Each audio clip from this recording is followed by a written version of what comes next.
navigate a divided world. And I was wrong. My job, our job, isn't to prepare students to navigate division. It's to empower them to build bridges, to mend the division, to heal the division. So this presentation is called Building Cultural Bridges, Reimagining Education Through Global Project-Based Learning. But it's really about the morning I realized I had done it wrong, and the night that I made the decision to do better. And more importantly, how my students taught me to do it right. So let me tell you about 7:42 a.m. See here, can we get? All right, so 7:42 a.m. in Garden Grove, California. First period world history. I have about 30 10th graders settling in, doing that thing that teenagers do when they're technically in their seats, but they're still in bed. And I was about to start my lesson and my phone buzzed. I don't usually check my phone during class, but this notification made my heart skip. It was from Professora Maria, my teaching partner in Sao Paulo, Brazil. It was 7:42 a.m. in California, which meant it was 11:42 p.m. in Brazil. Maria should have been asleep. Her students should have been home with their families. But when I looked at the notification, I saw something that made me freeze mid-sentence. Our shared Google Doc, the one where my students and Maria's students had been collaborating on a climate justice project, was alive. A green cursor from Valentina in Brazil, typing in real time. Red text from my student Marcus, editing Valentina's paragraph about Amazon deforestation issues. Blue comments from Lydia, asking questions in kind of a modified Spanish. Purple highlights from Carlos in Sao Paulo, correcting Marcus's translation. 6,000 miles apart, 3 time zones, multiple languages, one document.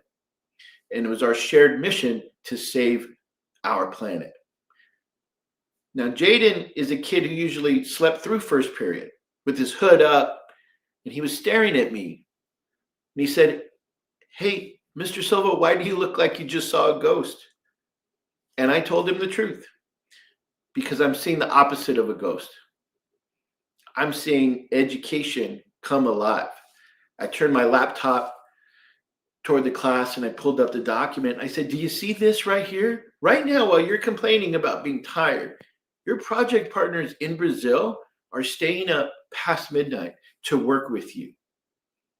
And the room went completely silent. And then I read to them what Valentina had just written. She wrote, "Marcus, your idea about solar panels is brilliant, but have you considered what happens when families can't afford them?" And this is the best part for me about the story, is my students are predominantly low-income students.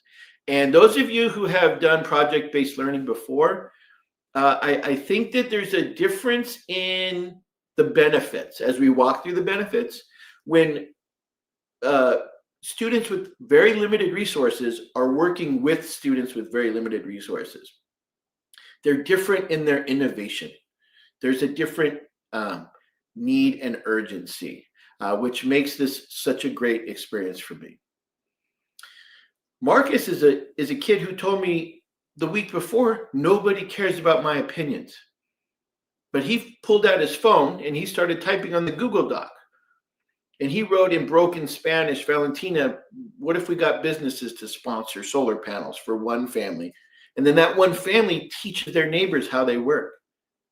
That is innovation from a under-resourced community speaking to another under-resourced community. That's why it was such a great comment.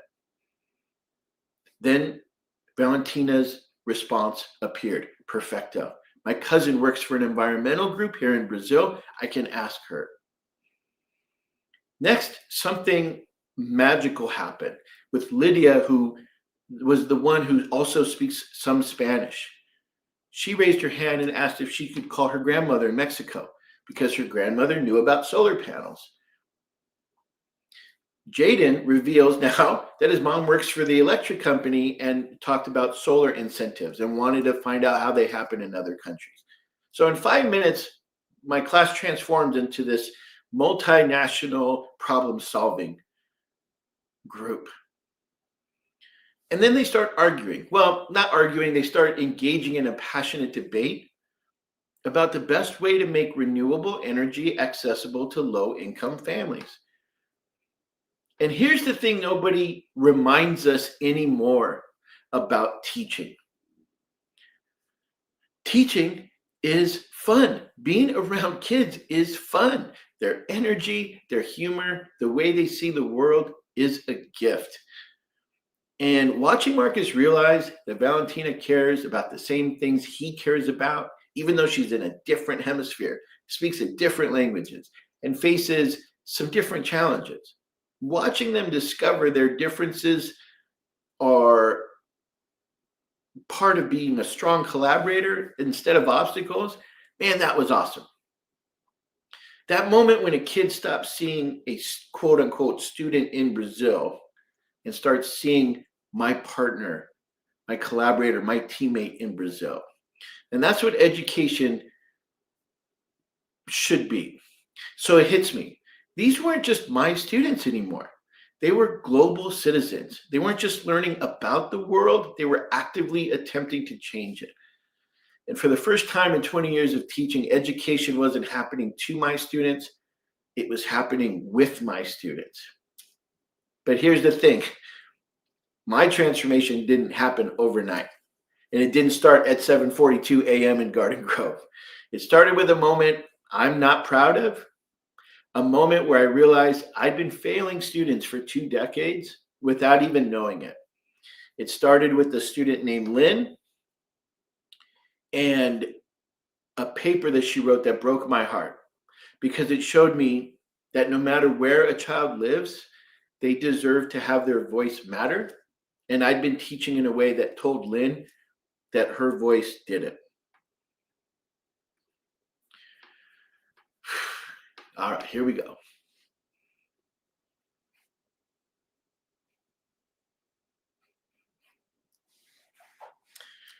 This section is called My Grandmother Doesn't Call It the Vietnam War.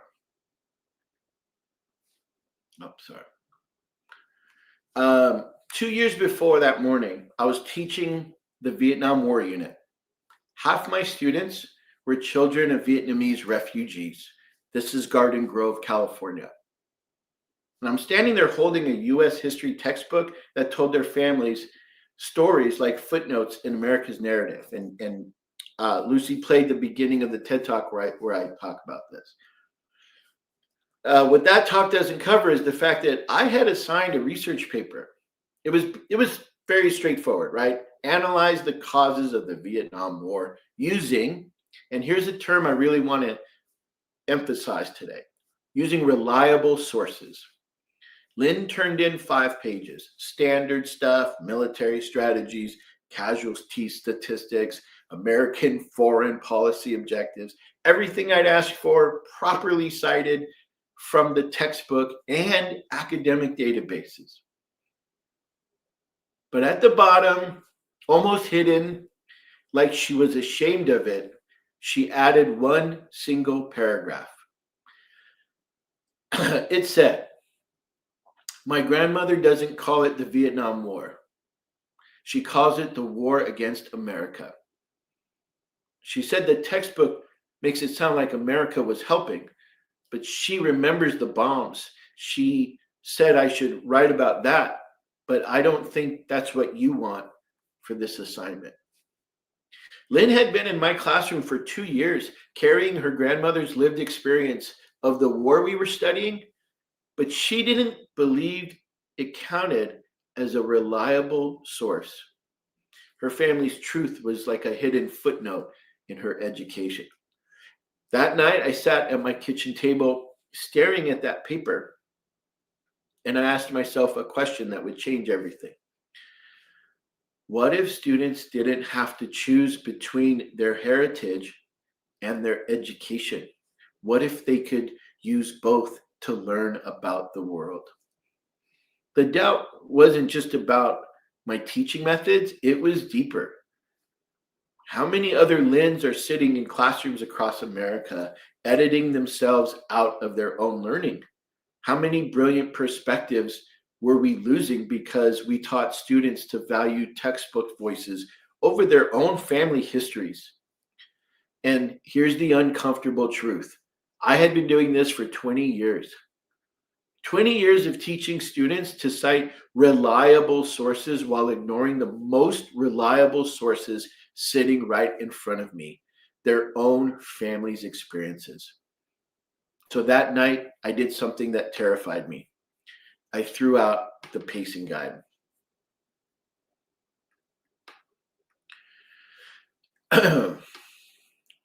All right, so in throwing out that pacing guide, I started to try to connect my students to the content and recognized the 4 benefits of global project-based learning. We're going to walk through each of these. This was the intent. I know we're a little squished on time, but for each of these, I had a short story prepared, but I want to make sure we get to the benefits, how they relate to you, and then to the Q&A. But as I see it, and in my experience over the last few years, the benefits have been cross-cultural competence, real-world application, digital skills development, and increased engagement in the classroom.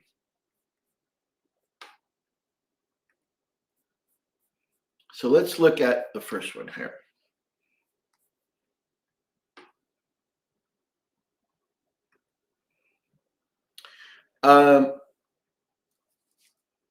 These are often overlooked benefits, and if I'm going to be honest, when I say overlooked, I mean that schools actively avoid them because they're messy. They're hard to measure, and they require us to admit that maybe we don't have all the answers.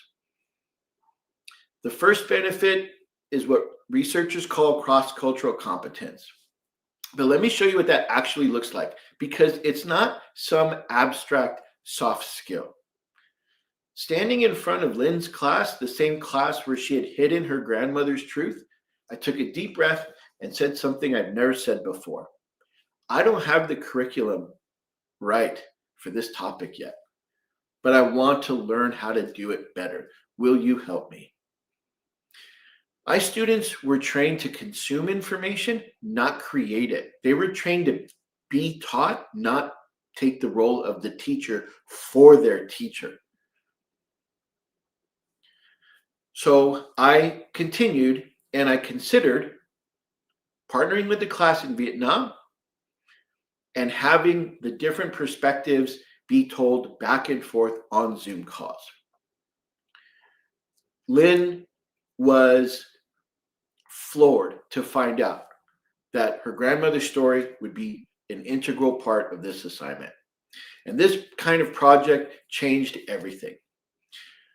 When we presented our final projects, our partner school in Vietnam and our school, about our parents or the kids' parents and grandparents' different perspectives on the war, both classrooms were crying.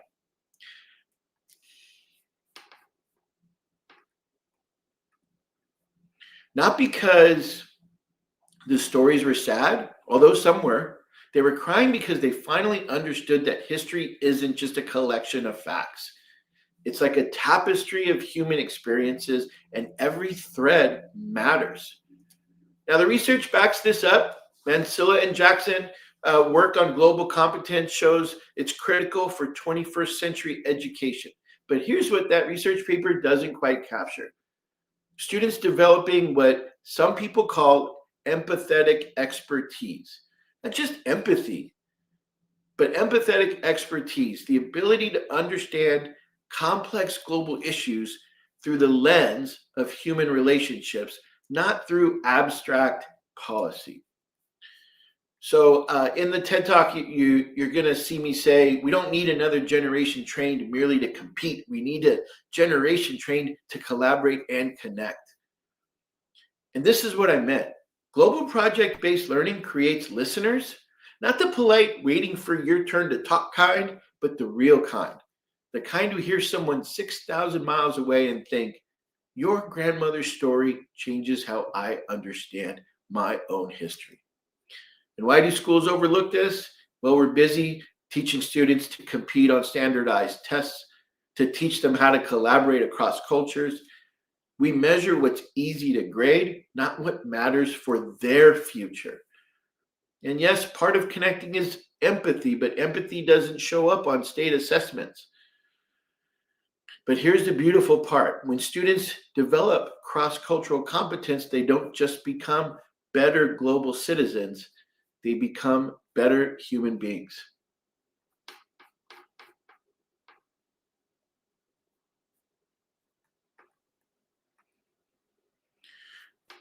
Our next benefit is real-world application of skills.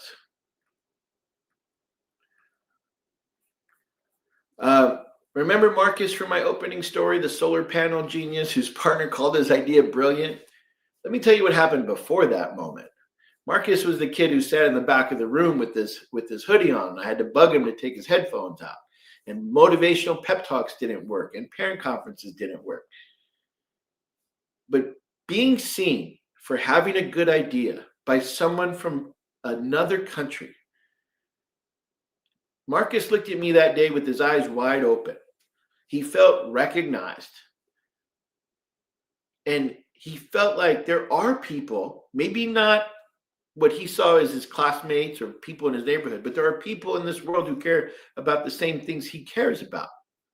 That's a bridge right there. Not the technology, not the project structure. That moment of we're not that different is a bridge. I said to him, Marcus, your ideas matter. They always did. You just needed someone from 6,000 miles away to show you what I'd been having trouble showing you. So I wrote a chapter for a book called Crossing Digital Borders, and it's got part of this story in it. But the big idea is this: when learning is personal, it's transformational. And there's research there too. Strobel and Van Barneveld found that project-based learning improves problem solving and content mastery compared to traditional instruction. But some of those textbooks don't tell you this: students retain content when they care about the outcome. Marcus didn't just learn about climate change and renewable energy. He applied math to calculate solar panel efficiency. He used science to understand the photovoltaic cells. He practiced language skills to communicate across linguistic barriers, and he studied social studies to understand economic barriers to clean energy. On a project that mattered to him with a partner that became someone that mattered to him also. Why do schools miss this? Because we're under pressure to cover the curriculum, which is code for mention everything once, but ensure that no one remembers it too deeply. Next benefit is digital collaboration skills. And more research, I think this year alone, 2025 had plenty of papers saying this is what future ready students are going to need in this growingly interconnected world. And so this is a tricky topic here because I don't want this to turn into an educational technology presentation. It can be as simple as a Google Doc. Now, I want to be very clear. I am an advocate for using Adobe Express and Wakelet to do these projects. Both are very inexpensive. And I just want to say, before time runs out, if you want help using Adobe Express and Wakelet to do a cultural exchange and then figure out how to use that later for something like global project-based learning, I would be happy to help with that. But this one is a little bit more obvious, so I want to move on from this one. Because the concern might be my district doesn't have some of this stuff.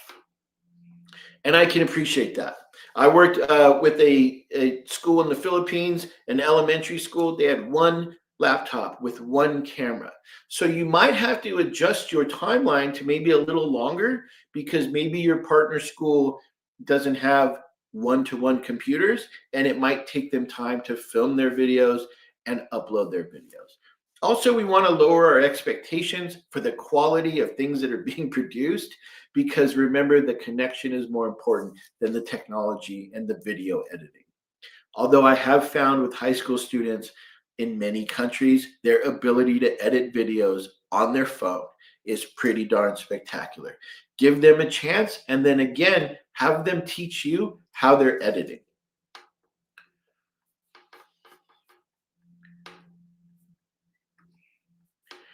All right. The most important benefit here before we get to the Q&A and some final thoughts here is the increased engagement and motivation.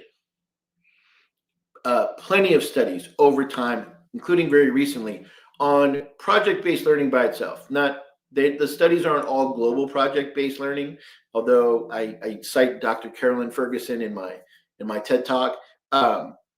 But project-based learning is increased engagement and motivation. Right? Remember Jaden, my hoodie kid. He started showing up to school early. He started saying things like, "I don't want to turn my partners down." Later, we did a collaboration with India about water, and he was a lead person on that project. I got an email from Jaden's mom. She said, "I don't know what you're doing in that class, but Jaden talks about it at dinner every night. He's teaching his little brother about the water cycle. He asked me to donate to a clean water organization for his birthday instead of getting presents. What happened to my son?" And I just wrote back, he found his voice, and someone 8,000 miles away was listening. And you know why that matters? It's not about one kid getting engaged. It's about what it says about human nature. We spend so much time in education trying to motivate students with grades, college applications, future careers, and those things matter. But what really motivated Jaden on this project was that Priya in Mumbai was counting on him, knowing that if he didn't show up, he'd let down someone who trusted him. Turns out kids don't just want to succeed for themselves. They want to matter to someone else. They want to know their actions have meaning beyond their neighborhood or their school campus or their zip code. That's not a curriculum standard. That's human nature. And when we tap into that, we connect kids across borders. We're not just teaching content. We're showing them they belong to something bigger than themselves. Now, the research does say that project-based learning increases intrinsic motivation. Right? Early 90s Blumenfeld's work shows that. Higher participation rates, better attendance, more family involvement. But what the research doesn't capture also is that students discover their voices matter on a global stage now. If their ideas could cross oceans and create change, they experience deeper satisfaction. And they're also learning across cultural and linguistic barriers.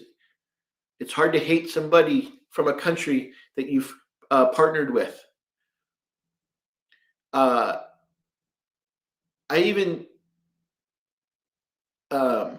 I'm going to go ahead and skip right now elaborating on this to get a little bit back on time for everybody, so to honor the rest of our speakers here.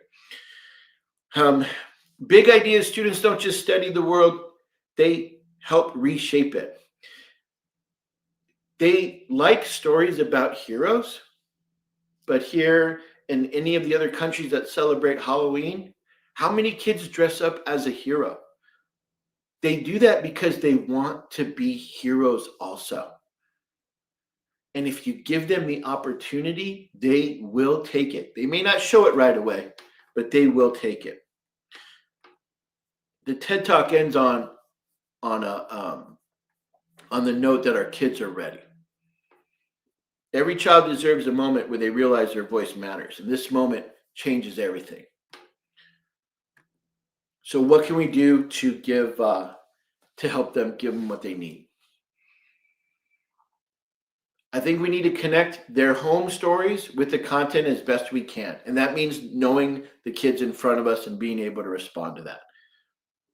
They're waiting for us to show them that their ideas matter and that people are listening. That's what education is supposed to do. That's a child discovering that they can change the world. That's a classroom becoming a launch pad, not for individual success for that one kid, but for collective transformation of a community. And here's what I want you to know, what I need you to know. Our kids are ready to collaborate. They're ready to solve problems. They're ready to build bridges where other societies have built walls. They're ready to choose connection over division, understanding over judgment, and collaboration over competition. The question is, are we ready to let them do these things? Are we ready to trust students with real collaboration, to value family knowledge alongside textbook knowledge? Are we ready to reimagine education as bridge building instead of gatekeeping? And are we ready to admit that maybe, just maybe our students can teach us how to heal a divided world? I think we are. I think that's why you're in this room. I think you already know that education is more than test scores and college life. I think you became a teacher because you believed somewhere deep down that your classroom could be a launch pad for something bigger. And I'm here to tell you that it can be. Not someday, not when you have more resources, not when the system changes, right now, with the students in front of you, with the tools you already have.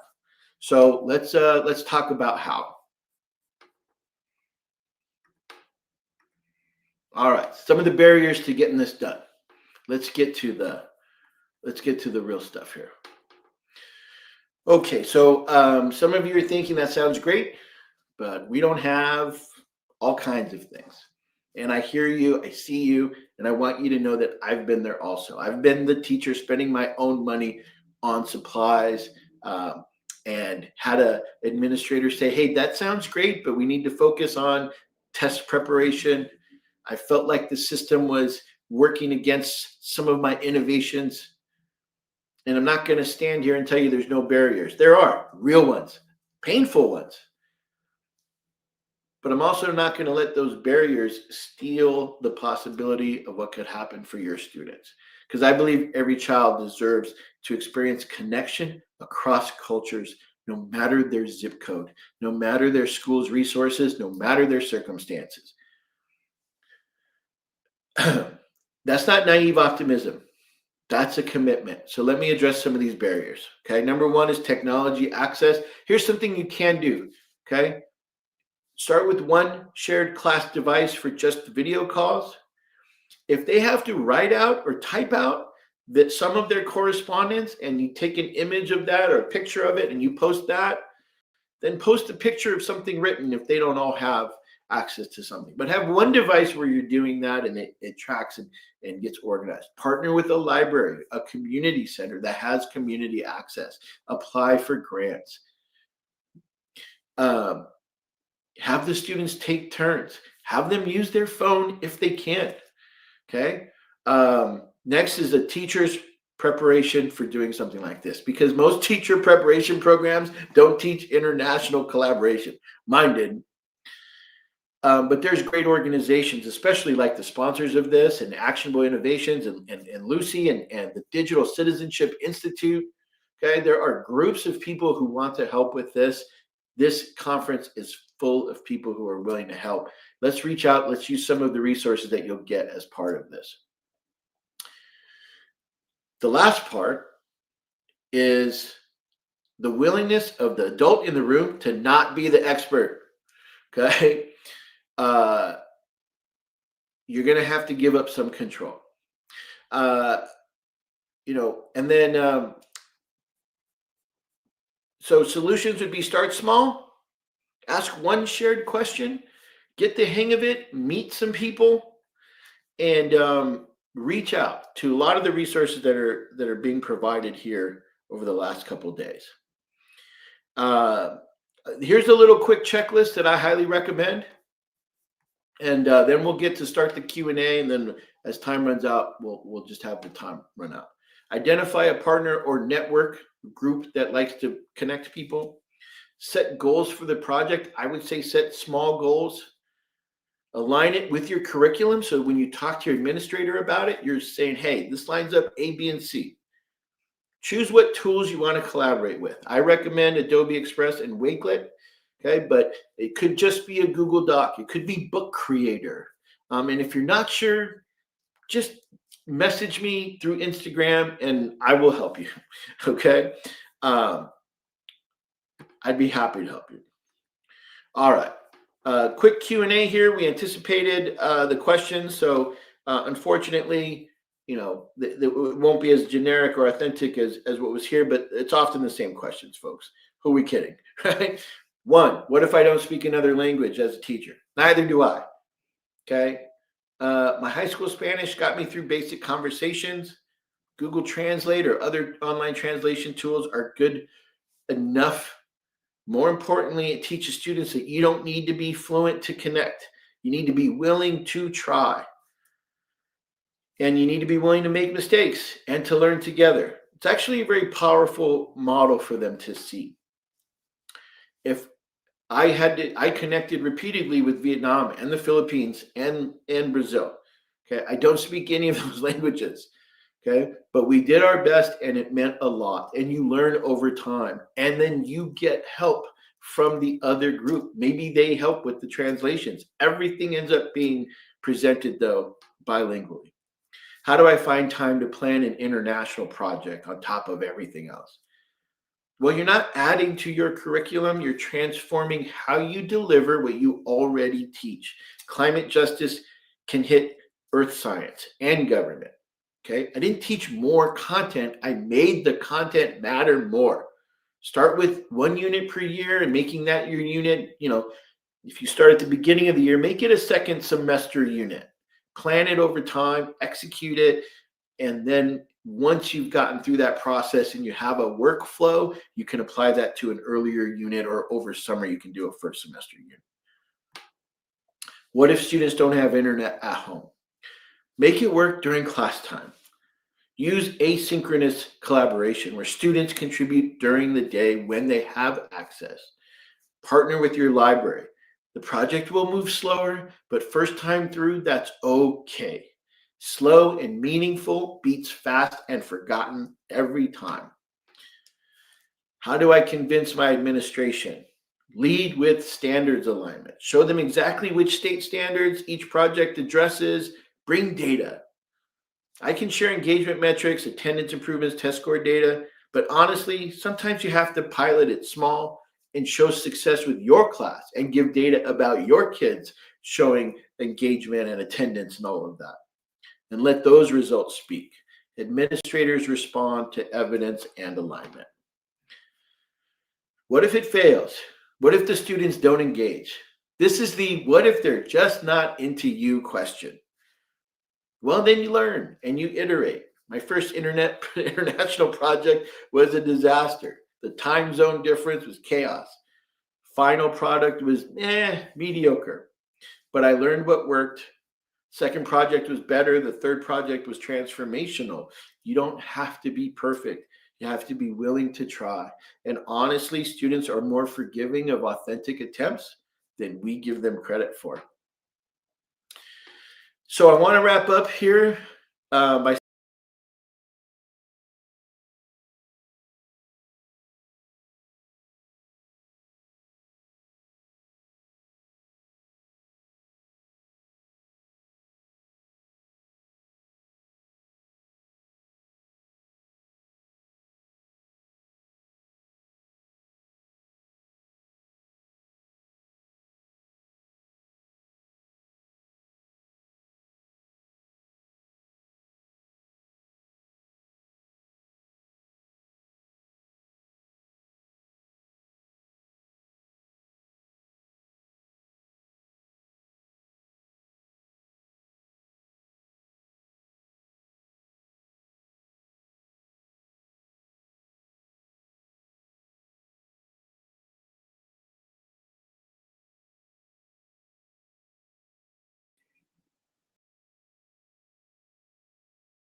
Can you guys hear me? I think I got kicked out for a second.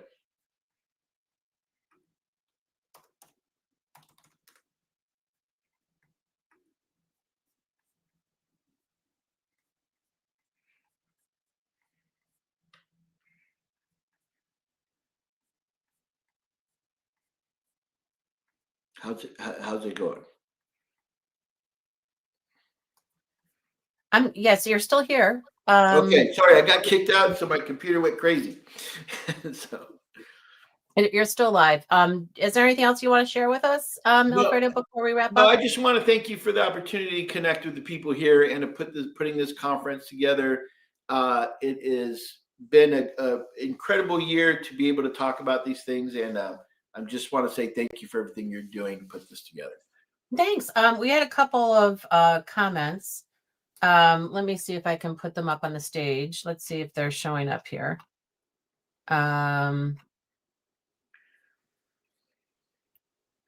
I don't know where they went. That's very strange. There's one that I'll read them to you because I'm in the other end of this as well.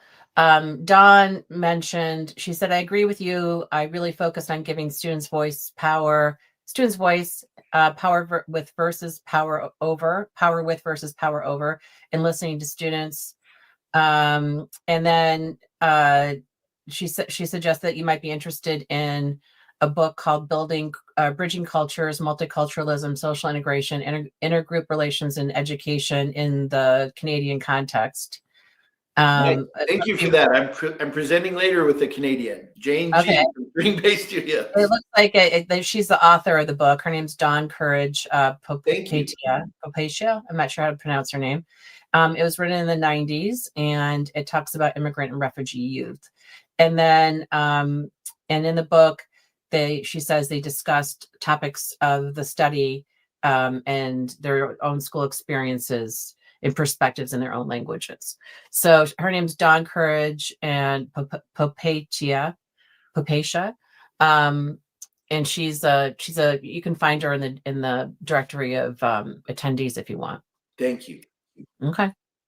So thank you everyone for being here. Sorry about the snafus, but I think you got a good taste of Alfredo's wonderful work with students and the practicalities of being a classroom teacher and how you can infuse a global perspective into what you do.